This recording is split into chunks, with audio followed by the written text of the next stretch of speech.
This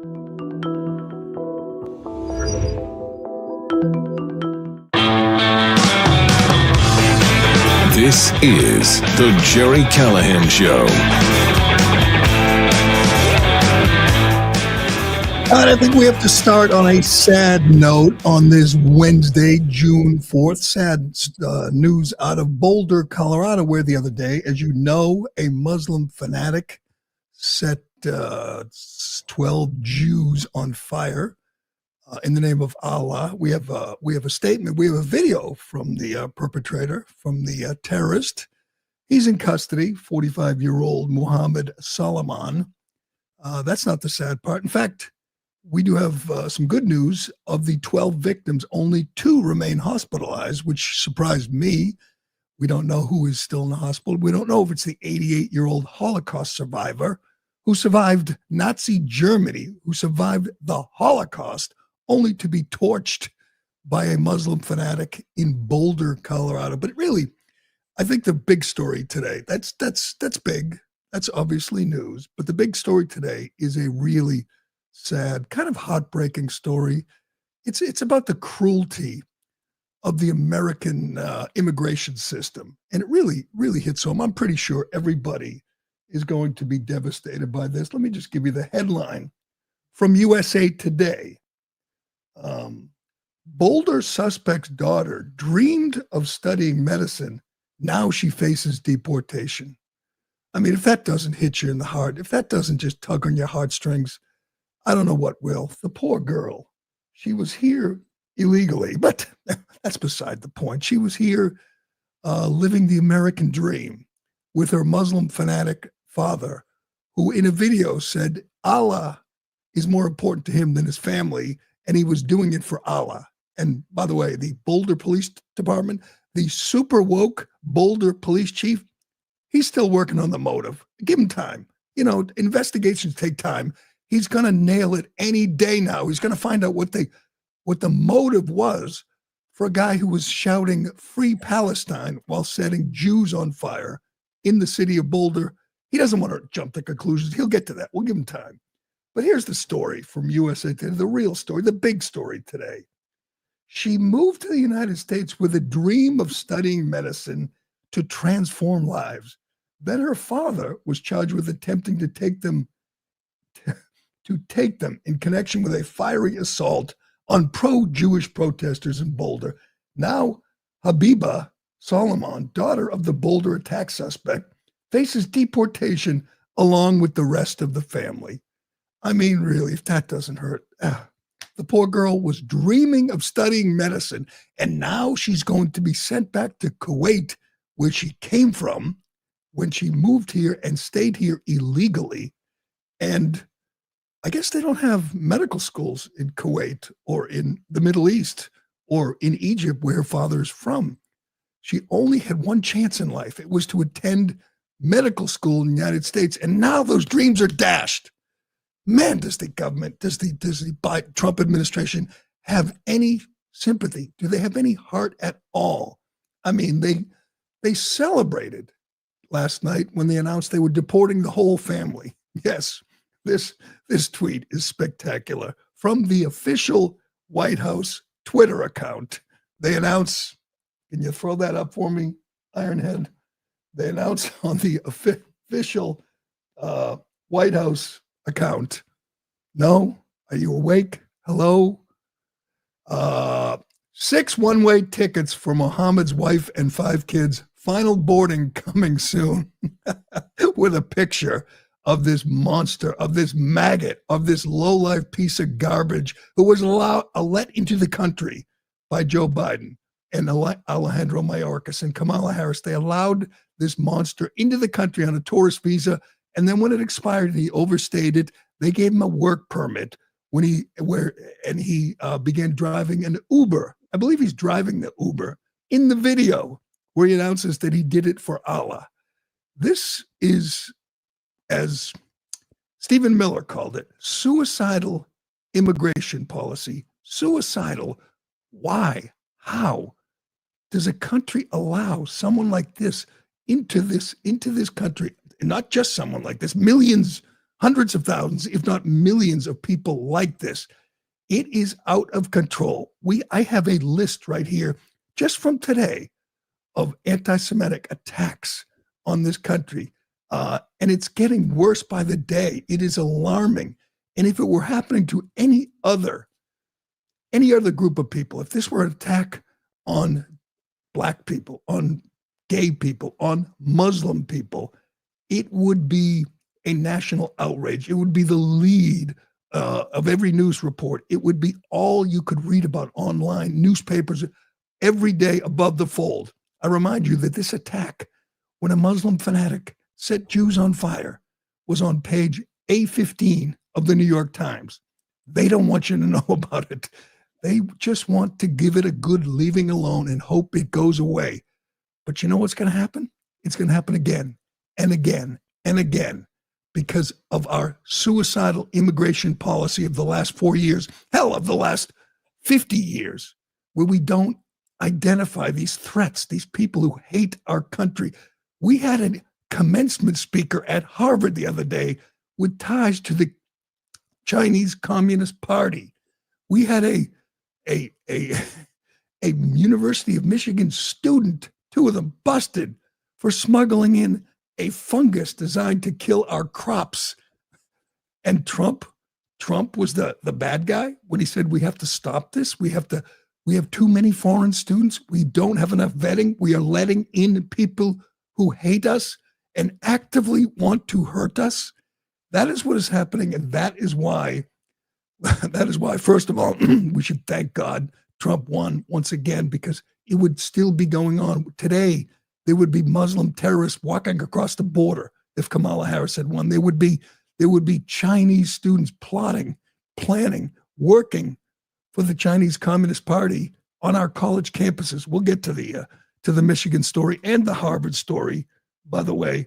But here is Mohammed Solomon, who attempted to murder a group of peaceful Jewish protesters, people who weren't actually protesting. They were encouraging, pleading for the release of hostages. It's something they did every Sunday, as we've talked about, get together. Most of them were probably big liberals. You know, they just want peace. They just want the hostages home. And this guy planned for a year to kill them. He tried to get a gun. He failed. He made Molotov cocktails and a makeshift flamethrower, which he used to set them on fire and himself on fire, by the way.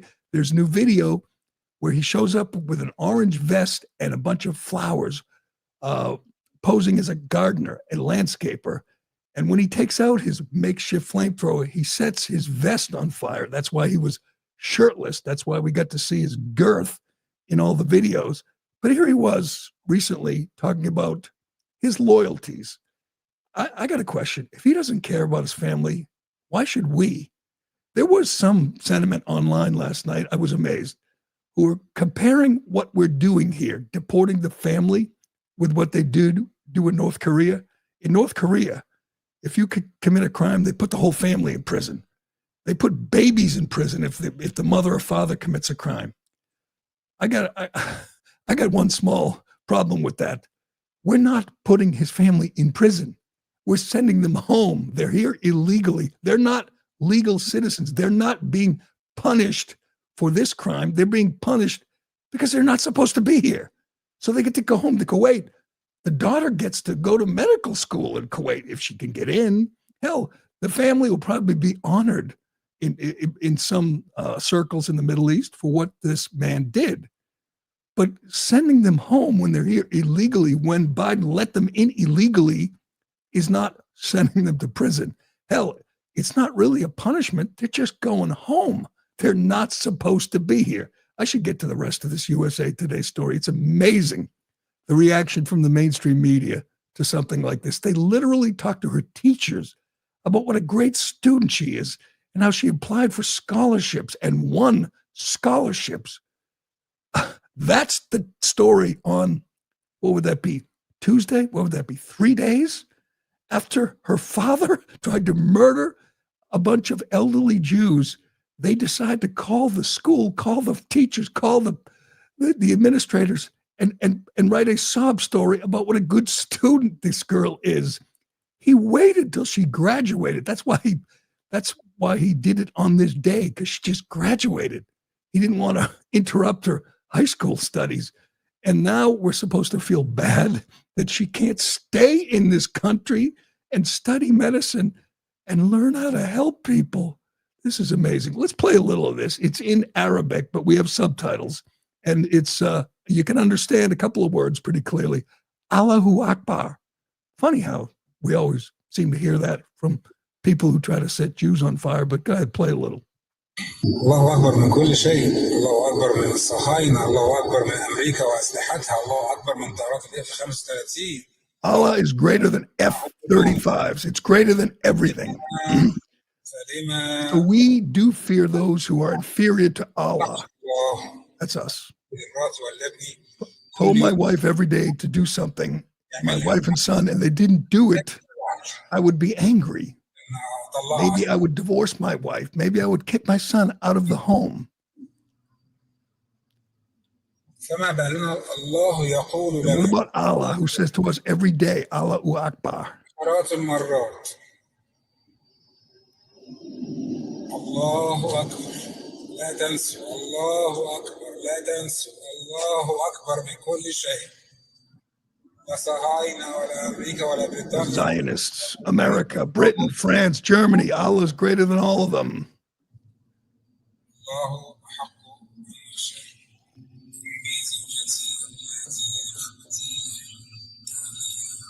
What's he got a hat? Colorado something hat on. Here he is. Allah is his messenger. More beloved to me than you and the whole world are. I can't even watch. I go, geez, what a. Well, any minute now, we're going to find out from the Boulder police what the motive may be. I don't know. Maybe he was just troubled. Who knows? Maybe he had, marital difficulties. We'll never quite know. But that's the update. That's the real story. The poor daughter can't make it to medical school in the U.S. She's being shipped out, and Kristi Noem proudly, defiantly said the whole family is out of here. And that is upsetting to the mainstream media. The poor kid dreamed of medical school. They actually have a picture, and it's supposed to look like, she or the father are hugging, but no, those are victims. Those are victims of this attack. Those are people who this monster tried to murder. And 3 days later, the story's about his poor family. Same thing in Massachusetts, by the way. The whole thing, the whole story in the mainstream media is about some 18-year-old high school volleyball player and drummer in this church band who's been detained. Here's an interesting note on this. They were trying to get the father. The father's a public safety threat. The father was known to police. One of his favorite things was driving through town at 100 miles an hour. The father's a bad guy, a criminal. So they pull the car over because it's his car, and it turns out his son is driving. His son's an illegal alien. His son's also an 18-year-old high school junior at Milford High. And so the high school students, the students at the high school all marched out. They all have signs.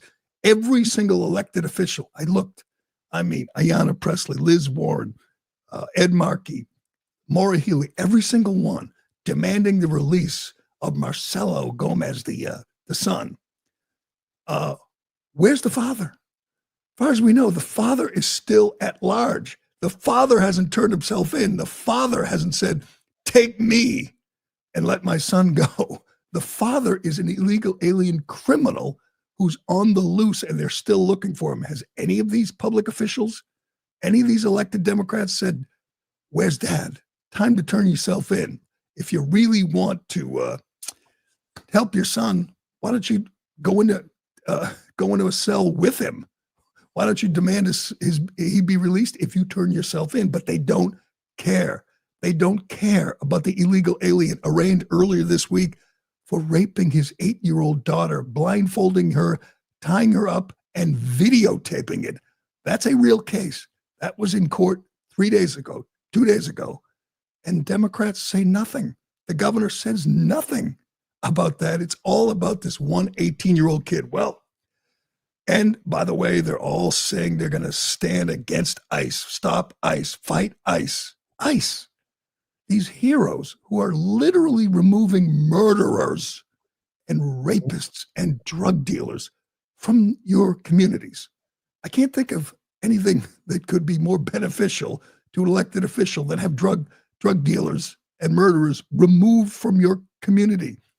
This is literally protecting your constituents, and they want to stop it. They want to keep them here. I know I talked about this every day, but it is infuriating, beyond words how infuriating this is, that they're upset at the people doing the work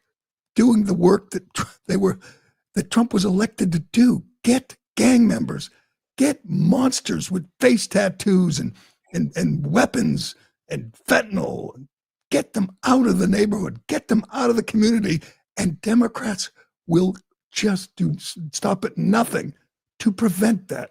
Caroline Leavitt had a great day yesterday. She gave a great press conference. She is so good at this, and I was so glad to hear her focus on Operation Patriot, which was the sweep in Massachusetts in May, where they picked up 1,500 illegal aliens, most of whom had criminal convictions already or had deportation orders. They were supposed to be out of here already. They were hiding in Massachusetts because the state provides sanctuary for criminals.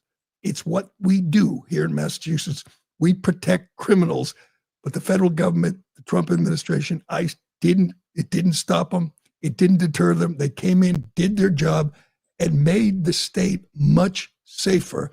And Caroline Leavitt, again, went through the list of people who were here living free, roaming free for the last few years because of the lawless Biden administration and because elected Democrats have made it a priority to protect these lowlife criminals. Here is Caroline Leavitt running down the list of people who have been removed from our community. Go ahead. On that note, ICE and federal law enforcement partners just wrapped up a month-long surge operation arresting nearly 1,500 illegal aliens in the Commonwealth of Massachusetts. During the enhanced operation dubbed Operation Patriot, ICE Boston and other federal law enforcement personnel focused on transnational organized crime, gangs, and dangerous illegal alien offenders throughout Mass. More than half of the nearly 1,500 illegals arrested had significant criminal convictions or charges pending against them. Here are just some of the violent illegal aliens who were removed from communities in Massachusetts during Operation Patriot. A Salvadorian national with active Interpol red notice for aggravated homicide.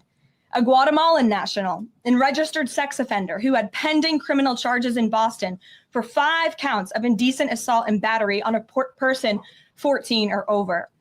A Honduran national who was last arrested for rape, indecent assault, and battery of a person 14 or over. A Colombian national charged with kidnapping, aggravated rape, and indecent assault and battery on a person 14 or over. And a Guatemalan national who was convicted of murder in Boston. Also, a Brazilian national who was charged with aggravated rape of a child by force and possession of child pornography. Again, these are people who are living in the Commonwealth of Massachusetts. And lastly, a Salvadorian national whose criminal history includes charges of aggravated rape of a child by force. I don't think anybody in this room wants these types of heinous criminals in your communities. And it's thanks to this administration that they are being removed from our country. And you won't hear a word of gratitude from the people who are elected in this state to serve these constituents who are being protected by ICE. A aggravated rape of a child. There was a whole bunch of child rapists who are now gone, who are now taken off the street. And what did the local activists, what did Democrats do? They tried to stop ICE. This is just, it's beyond infuriating. It's disgusting. It's disgusting. I just sent you Mayor Wu. She reacts. The mayor of the city of Boston, where they caught a bunch of these guys who were preying on children. This, of course, is a Democrat, a feminist. Someone who will tell you she cares about women and children. Everything she does is for the women and children. And she is not happy that these monsters have been removed from her city. It's just mind-blowing how insane this approach is from these people. But listen to this radical lunatic mayor of the city, which is now safer thanks to Operation Patriot. Go ahead. We're involved in 4, about to be 5 different lawsuits with this federal administration, and people are paying higher prices right now and looking at even higher. People are terrified for their lives and for their neighbors, folks getting snatched off the street by secret police who are wearing masks, who can offer no justification for why certain people are being taken and then detained. They're suing. They're trying to stop ICE, and they're complaining about them wearing masks because they want to dox them. They want to stop them. It's just, I thought it was bad.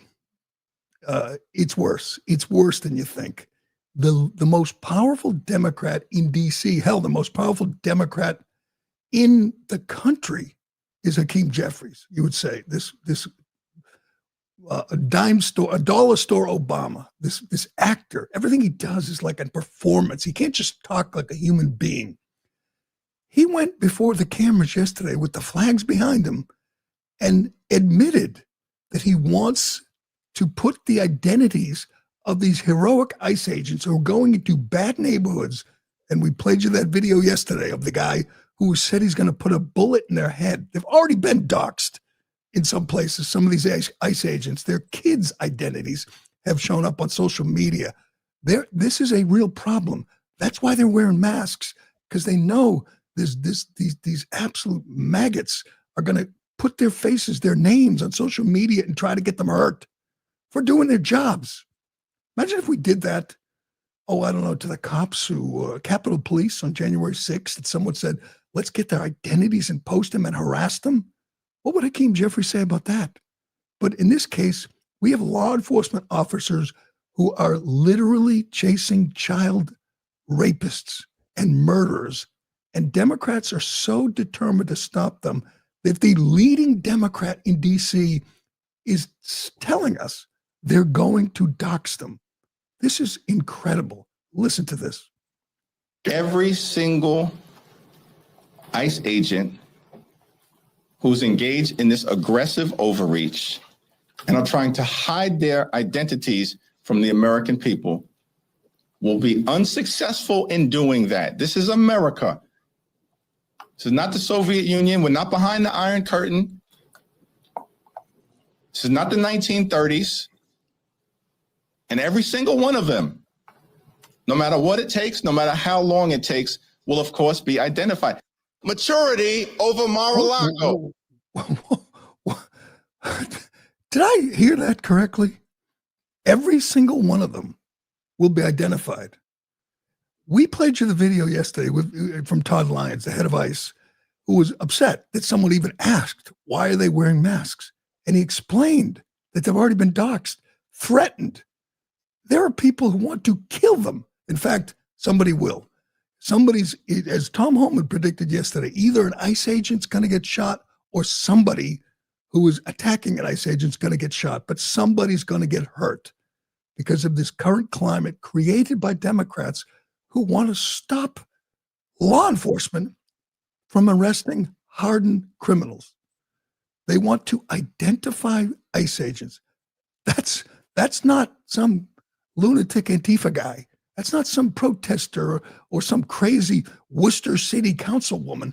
That is the leading the top Democrat in D.C., the guy who will be Speaker of the House if they flip the House in 2026, promising to dox agents of the federal government who in many cases have already been doxxed, who are under attack every day for doing a tough job, a necessary job. That right there, God knows we're here every day for the total insanity of the Democrat Party, giving you example of how they've lost their freaking minds. That right there is to me the height of it right there. That is the worst thing I've heard from a Democrat in I don't know how long. That yes, we're going to identify them all. Why? Why? You should be giving them the Medal of Freedom. You should be honoring them like they did for the Capitol Hill cops. But he wants to stop them. And Caroline Leavitt sits there and gives you a whole list of the people they're grabbing. And he wants to stop them. It's just madness. What is going on? Speaking of madness, we'll get to that attack on Portnoy, which was amazing. And we have more from Caroline Leavitt. She calls out, and again, this is what I voted for. This, among many other things, this is what I voted for. She calls out the Washington Post like I've never seen a administration official, certainly not a press secretary, call out a major media outlet. Just takes them apart. It is beautiful. We'll get to that. And, of course, Elon Musk's tweet about the big, not so beautiful bill. That was just great. God bless Elon Musk. Excuse me. Have you or a loved one been injured in an accident with a commercial vehicle? Like an 18-wheeler, delivery van, bus, or rideshare, and you weren't at fault? These cases aren't like regular car accidents. They involve corporations, insurance companies, and complex transportation laws. You need an experienced attorney who knows how to fight and win. That's where Your Case Counts comes in. We connect you with top law firms that specialize in commercial vehicle accidents and have a proven track record of securing real compensation for victims just like you. The consultation is free. There are no fees unless we win. And we're here to make sure your case counts. Call 888-568-5038 now. That's 888-568-5038. Justice for commercial vehicle victims starts here. YourCaseCounts.com. No fees unless we win. YourCaseCounts.com. Happen. Elon Musk and the swamp was never going to be a marriage that lasts. He did heroic work. He was great for 120 days or whatever it was. As he said on Twitter at the time when he stepped down, I did my best. He did his best, but again, he's going up against this Leviathan, this deep state, this swamp, this blob that is the Uniparty in D.C. And they're working on the big, beautiful bill. As Musk points out, it could be big, it could be beautiful, but it can't be both. And that's true. And Musk goes in there and he's refreshingly honest and he's got his eyes open and he's not been compromised. He's not been corrupted like so many in D.C.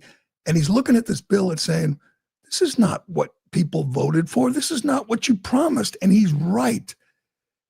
There's two conflicting things here. There's the aspiration, the ideology of cutting government, of cutting spending, of cutting waste. And then you have the pragmatist, you have the practical reality that there are so many scummy people in DC, in both parties, that they're never going to do the right thing. They're never going to cut the things they promised to do. And you have Trump, who is the ultimate pragmatist, trying to get a deal through for good reason. He wants a deal done. He doesn't want to shut down the government. He wants tax cuts. He wants a wall. He wants border security, defense spending. And if you told him it's going to increase the deficit, he'll say, well, we'll worry about that another day. That's the practical side of Trump.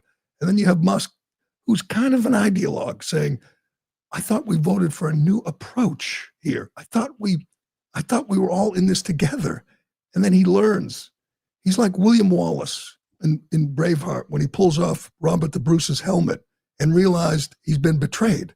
That was Musk yesterday. He's pulling off and he's seeing Robert the Bruce and he's saying, wait a second.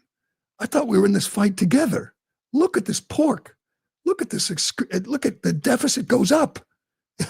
You're not, in the end, I think it's a good thing. I think this break between the two, here's Musk yesterday, here's the tweet.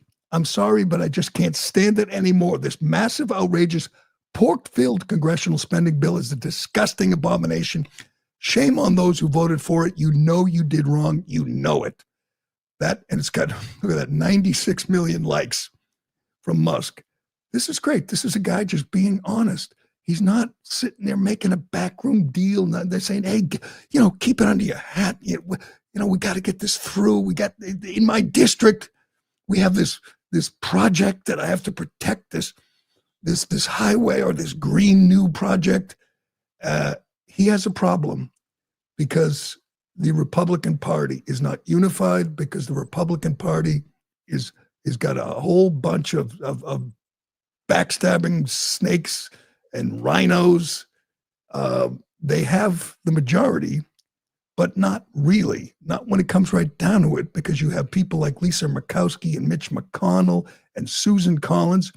Here, you want to know where you want to, I'll give you an example of why this was never going to work. We know Musk's heart is in the right place. We know he identified all kinds of waste and fraud. And now we're waiting for them to codify it. And there are good Republicans. Tim Burchett's out there demanding that they codify the Doge cuts. Here's a report yesterday. You probably didn't see it. There's something called PEPFAR. It's another one of these scams, these USAID scams where they send money around the world. PEPFAR. I don't even know what that stands for, Ironhead. Find out if you could. PEPFAR. So they have a plan in these rescissions, which are cuts that don't require a 60-vote majority because they can't get 60 votes because the Democrats don't want to cut anything. They want pork. They want to run up the deficit. They don't care. That was the comical part when Chuck Schumer and others were saying they agree with Musk. Finally, they agree with Musk. No, you don't. Musk wants to cut spending. You want to keep spending. You don't care if you strap your kids and grandkids with a massive federal deficit. You don't federal debt. You don't care. He does. But there's a thing called PEPFAR. It's more wasteful. So they propose these rescission cuts to PEPFAR. Here are a few of them. Oh, here we go. President's emergency plan for AIDS relief. Oh, God. Okay, we know how to prevent AIDS. Let's just tell them. And if they don't go along with it, that's their problem. That might sound cold, but at what point do we stop spending our money to prevent a preventable disease, thousands of miles away? Anyway, here are the cuts. $5.5 million for resilience of lesbian, gay, bisexual, trans, intersex, and queer global movements. $833,000 for services for transgender people, sex workers, and their clients and sexual networks in Nepal. $3 million for circumcision, vasectomies, and condoms in Zambia. All right, those are three of the cuts. Right there adds up to about $10 million. Here's Lisa Murkowski. Not Lisa Murkowski, just as bad. Susan Collins, alleged Republican from Maine. She's asked about the PEPFAR cuts. It appears that they're cutting PEPFAR, and I will not support cuts to PEPFAR. So they identify these scams, which were implemented by Biden or whoever, Obama. They inherited them. $5 million for resilience of lesbian, gay, bisexual, trans, intersex, and queer global movements. $5 million. And they cut them. These are Doge cuts. And a Republican from Maine says no. And they can only afford 3 Republicans. And you have these deficit hawks like Rand Paul and Ron Johnson who aren't supporting this bill as it is right now. And the only way to get their support is more cutting. So they're going to cut more, and then you're going to have Susan Collins and Lisa Murkowski saying, no, we can't cut vasectomies and condoms in Zambia. Again, a Republican, not a Democrat. Democrats don't matter. They're irrelevant. They don't matter. It's Republicans. And Musk is looking at this woman and naively thinking she's got an R next to her name. She's from Maine. Obviously, that's a blue state, but still. Republicans, and you know what you're going to find out? That there are Republicans against, and this will set me off, I'll lose my mind. You're going to find out Republicans will not support cutting PBS, NPR, Planned Parenthood. Those 3 things are what Republicans have been demanding for 40 years. Finally, we have a majority in both houses and a president who wants to do it and a movement that is demanding it. And you're going to find out that there's Susan Collins or Murkowski or McConnell or there's going to be a couple of Republicans who come out and say, no. There was one in the House, Don Bacon, a Republican, who said he's against defunding PBS. Yes, the same PBS that said Elon Musk is like Joseph Stalin and Pol Pot, a mass murderer, over the weekend. That PBS. The PBS, which is so far left, they make MSNBC look moderate. And we have a Republican in the House who wants to continue to send them your tax money. We have a problem in the Republican Party. It's these rhino snakes. They don't have them. Democrats don't have people who step out of line. They do as they're told. They vote as they're told. They don't think for themselves.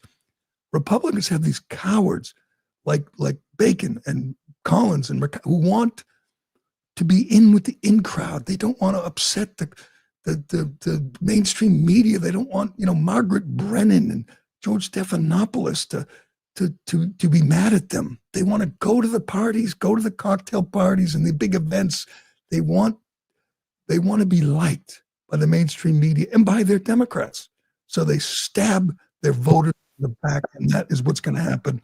And I'm ready to be really, really discouraged when this in the next few days. And by the way, why are we waiting? Why has this not been done? Again, it's been more than 4 months, and none of these Doge cuts have been codified. We still don't have a big, beautiful bill. And in the end, it'll probably pass in some form. Musk will be pissed. Good.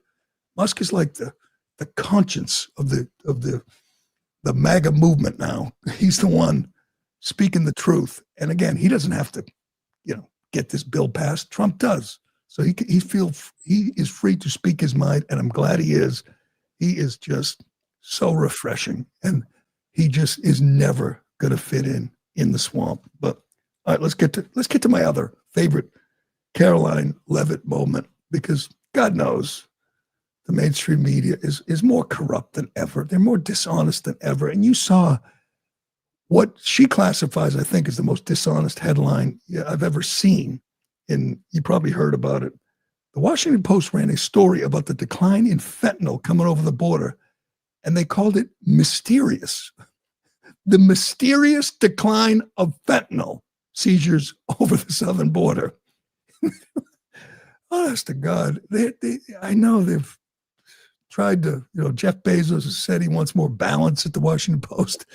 It's not working, Jeff. You have crazy people who get up in the morning and say, what can I do to stop Trump? That's what they do. And they do a story on fentanyl coming over the border, which was open for 4 years, and now it's closed because of Trump. And they say, it's a mystery. Now, I was hoping Caroline Leavitt would call him out, but man, did she call him out. She brought receipts. Check this out. The Washington Post just ran one of the most ridiculous headlines ever, even by their standards. And on my very first briefing several months ago, I said I would hold anyone accountable in this room. The Washington Post actually had this headline: the mysterious drop in fentanyl seizures on the U.S.-Mexico border. How is this mysterious? There is no mystery about why there is a decrease in fentanyl coming into the United States.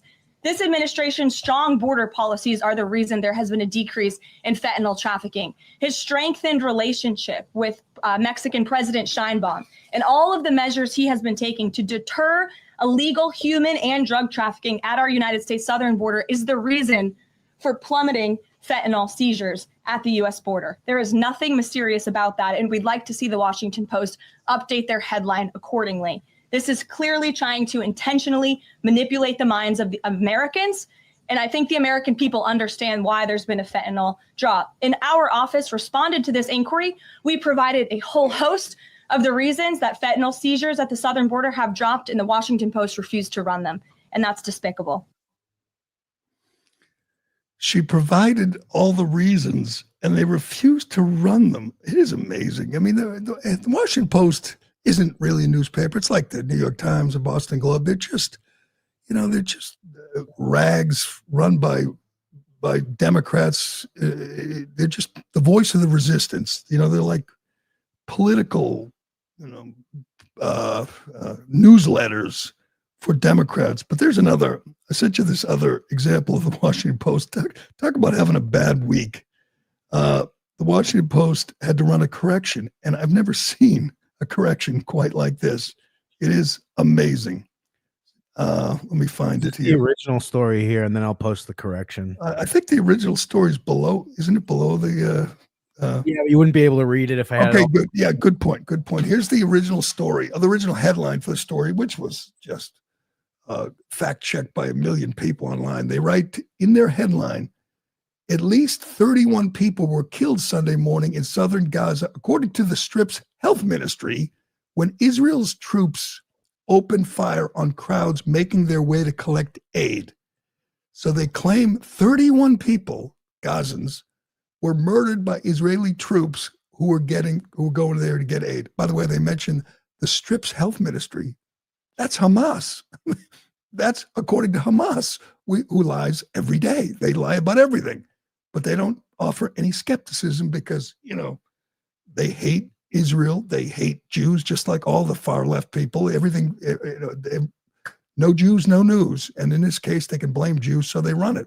It was immediately fact-checked, debunked by a million people.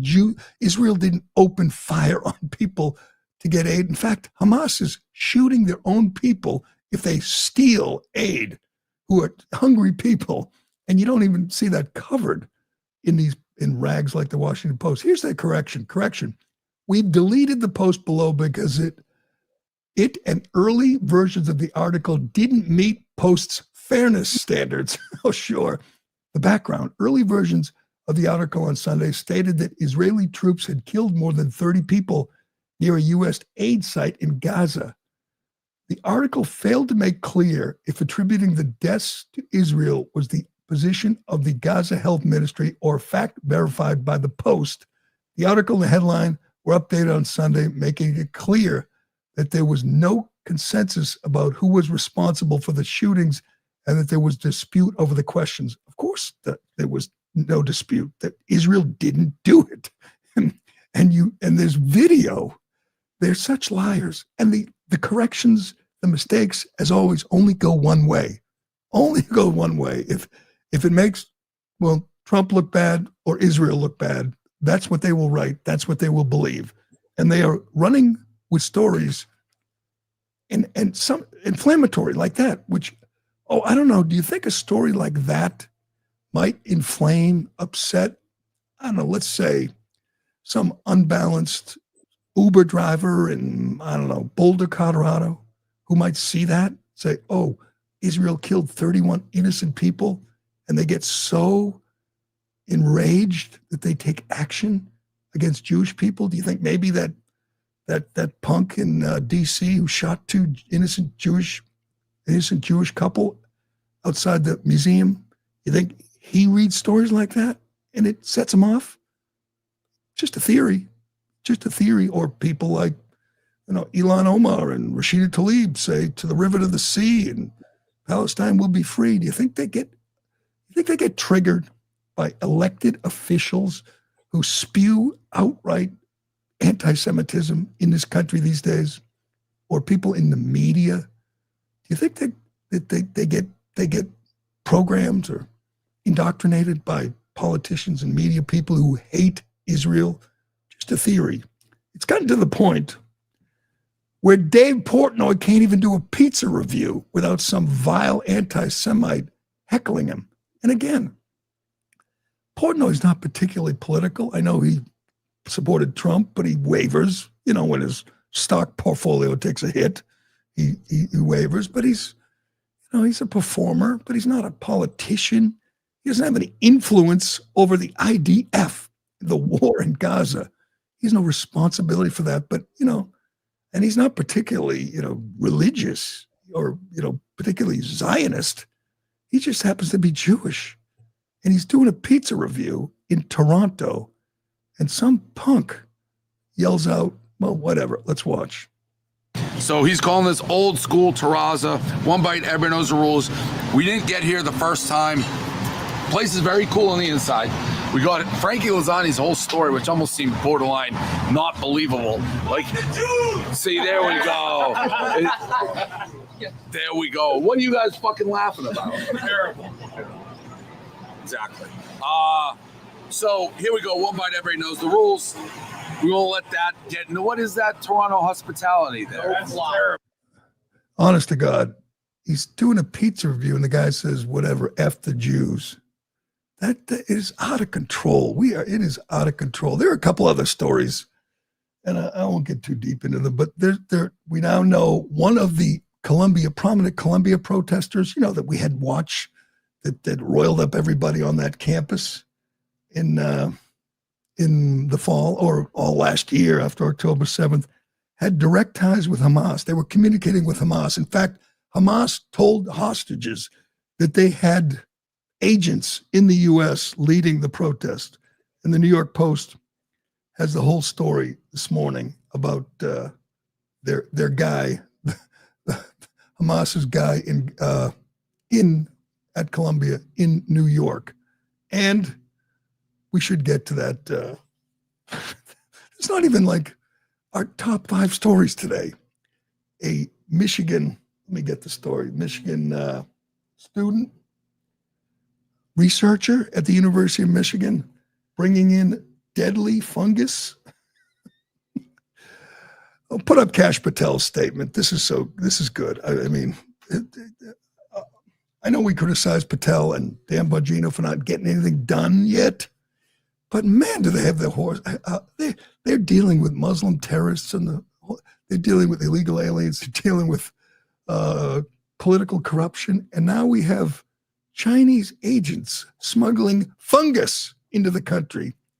Patel writes, I can confirm that the FBI arrested a Chinese national within the United States who smuggled a dangerous biological pathogen. The individual, Young Ging John, is alleged to have smuggled a dangerous fungus, which is an agroterrorism agent, into the U.S. to research at the University of Michigan, where she works. This fungus can cause a disease called head blight, a disease of wheat, barley, maize, and rice, causing significant health issues in both humans and livestock. It is responsible for billions in economic losses worldwide. Evidence also indicates Jian had expressed loyalty to the Chinese Communist Party and received funding from the Chinese government for similar work on this pathogen in China. Jian's boyfriend, Zhongyang Liu, also charged in the complaint, works at a Chinese university where he conducts research on the same pathogen. So they smuggled in a fungus which destroys crops, and they're working for the Chinese Communist Party. And Trump was criticized for saying we need to take a long look at the people we're letting in here on student visas. He's the xenophobe. We're letting people in to study at our universities who want to destroy our crops. I didn't even know this until today, but there was a Chinese, I don't know what you call it, insect or whatever that was smuggled into this country in the 90s to destroy the citrus crops in Florida. So this is a plan. They have a program in China. Let's create viruses or funguses to destroy crops. Bioweapons, basically. Bioweapons. And they're studying them at our universities. And by the way, I mentioned earlier, Harvard had a speaker at commencement with ties to the Chinese Communist Party. And Harvard is complaining because Trump says we have to take a look at the people Harvard's letting in, people who want to destroy us. We have a real problem on our college campuses. And it's a lack of vetting. It's an ideology. Do you think any of these schools are going to say, oh, wow, this is a big deal. Let's take a long look at these Chinese kids who are paying full freight and whose parents are sending us money. Trump, again, was right. We can't do this. This is suicidal immigration, to quote Stephen Miller again. This has to stop. But it won't, because Democrats, that's why. All right. Before we go, you know what I want to mention on I want to simplify Musk's complaint. And this is what I can't get past. Every time I hear the budget talks, all the earmarks and entitlements and everything else. Do you know what our budget was in 2019? That's 5 years ago. 4.4 trillion. Do you know what it's going to be when the big, beautiful bill passes? More than 7 trillion. That's more than 50% bigger in 5 years. And it has nothing to do with COVID anymore. There's no more COVID spending. We went through that scam under Biden. So why is a Republican House and a Republican Senate and a Republican president spending 50% more than it did 5 years ago? That's what I have trouble getting around. All right, but we'll see how that goes, and we will wait for Trump's reaction to Musk. That's going to be interesting. Oh, and I also didn't get to, do I have time? Oh, I want to do this. I didn't get to my favorite story of the day. I almost forgot. God bless Pete Hegseth. Let me just say, I am enjoying the Pete Hegseth reign as Secretary of Defense. He announced yesterday renaming the USNS Harvey Milk, a ship that was named after a pedophile. He was also the first gay man elected in California, so that's big. He was a gay activist, that's big. And Obama and the Democrats thought naming a Navy ship after him because he was a Navy veteran was a good idea. And they celebrated and said, oh, isn't that wonderful? You know, progress. Well, on the second or third day of Pride Month, Hegseth said, we're not, that will not stand. We're removing that name. And all you got to do is look it up. I mean, you think this is cruel? Nancy Pelosi was all upset. Harvey Milk was 34 when he was grooming and raping a 16-year-old named Galen McKinley. Galen later killed himself. You know what else Harvey did? Harvey was a good friend of Jim Jones. You remember Jim Jones, Jonestown? He encouraged people to join Jim Jones in Jonestown. And then what happened? They were all murdered. 918 people were murdered or committed suicide in Jonestown. People Harvey Milk encouraged to join Jim Jones, his good friend.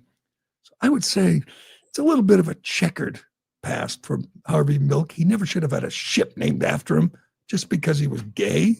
I guess that's where we were, but that is changing now. And Hegseth said, I loved when they renamed or went back to the names Bragg, Fort Bragg and Fort Benning. I loved how they did it. They found two soldiers named Bragg and Benning who weren't Confederates, and they named them. One of them was a private. I believe Bragg was a private. Named the forts after them. It was great strategy. And this, I don't know what they're going to name the ship, but no ship should ever have been named after Harvey Milk. Look it up. The guy was a degenerate, but good for Pete Hegseth. He is kicking ass, and I'm enjoying it. But that will do it for today. Thanks for watching. Thanks for listening. I'm Gerry Callahan. This is The Callahan Show, and we will do it again tomorrow. The evidence is uncontradicted that the president used taxpayer dollars to ask the Ukrainians to help him cheat an election. And the complaint that I've heard